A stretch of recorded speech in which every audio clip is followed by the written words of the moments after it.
Hi listeners, this time I'm going to read a guest post. We're trying to hit things that happen super early in the floor buying process, and you could be buying a new floor for a number of reasons. One, you just want one.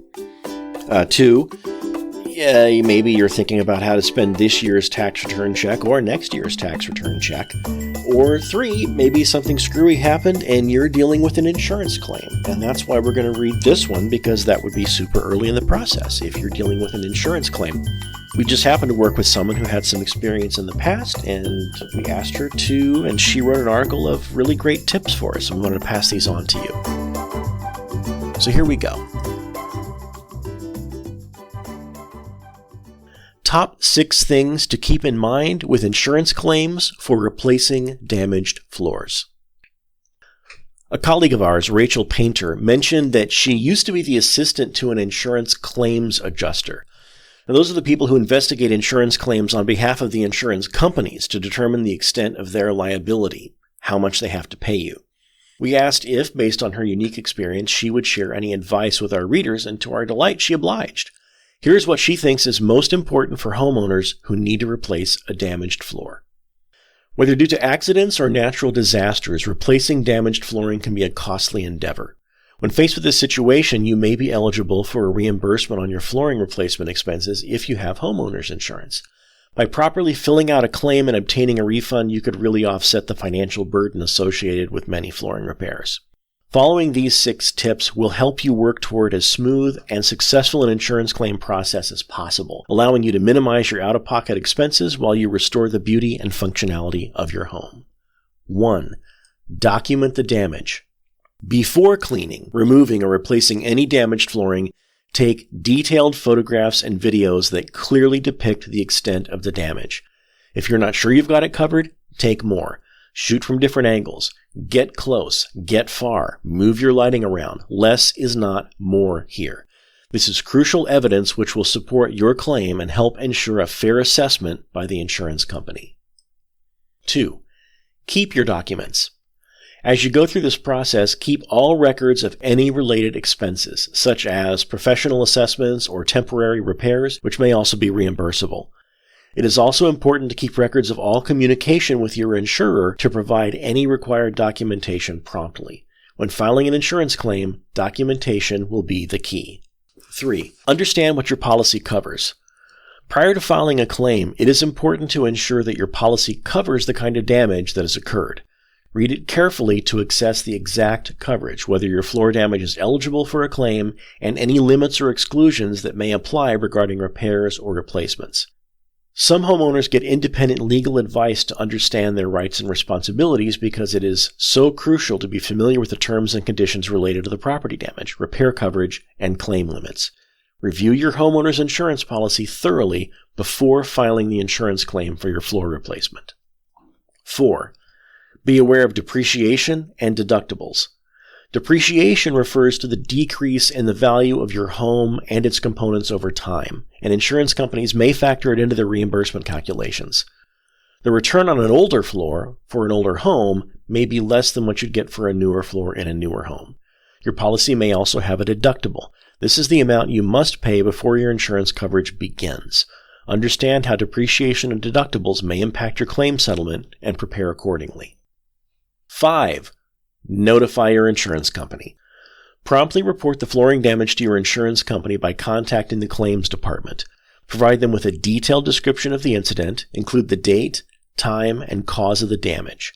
Follow their instructions regarding the claim submission process and provide all requested documentation, including your pictures and videos, where requested, to avoid any delays or complication. 6. Obtain multiple quotes. To accurately estimate the cost of replacing your damaged flooring, obtain multiple quotes from reputable contractors. Get recommendations from friends, family, a review website that has your confidence, or other professionals you trust to find reliable local flooring specialists who can provide detailed quotes. Staying local is important because your flooring specialists will know your area. Not just how and where to best get materials, but how important factors like water tables, humidity, and temperature levels can affect a new installation. This can differ not only from state to state, but from city to city. Having multiple quotes will allow you to compare prices and ensure that you are not overcharged for the repairs. Present these quotes to your insurance company to support the reimbursement request. Conclusion. When replacing flooring, there are several important factors to consider. Safety and durability should always be the top priorities, but so is the cost. It is essential to begin by documenting the damage thoroughly, understanding your insurance policy, notifying your insurance company promptly, obtaining multiple quotes, and considering limitations, exclusions, depreciation, and deductibles in calculating your expected reimbursement. By keeping these tips in mind, you can ensure that the insurance claim process goes as smoothly as possible and that you receive the maximum benefit for your flooring replacement. Go from bad to better. The bad news is you've had a crisis. The good news is you're getting a brand new floor. New flooring can bring a multitude of new benefits that can enhance both the aesthetic appeal and the functionality of your space. It has the power to transform the overall ambience, bringing a fresh and updated look to any room. Whether it's elegant hardwood, sleek laminate, all at hard-to-beat outlet prices, new flooring adds a touch of sophistication and style, and Floors to Your Home offers an unusually wide selection of flooring options, including a variety of kinds of waterproof floors. Modern flooring options are also designed to be highly durable and easy to maintain, saving both time and effort in cleaning and upkeep. They are often resistant to stains, scratches, and wear, making them ideal for high-traffic areas. This used to be a particular strength of laminate flooring, but it's more and more a feature of all categories of flooring. New flooring can also contribute to improved indoor air quality, as increasingly many materials are eco-friendly and hypoallergenic, reducing the presence of dust, allergen, and pollutants. Any investment in new flooring is a worthwhile endeavor that not only enhances the visual appeal of your home, but also elevates comfort, durability, and the overall livability within a space. Talk to a flooring specialist at Floors to Your Home today to find the best deals on your flooring selection. And it's your selection that interests us. We have too many options to want to push this or that floor. We want to help you find what you need and what you want in your home. That's why we're specialists, not salespeople.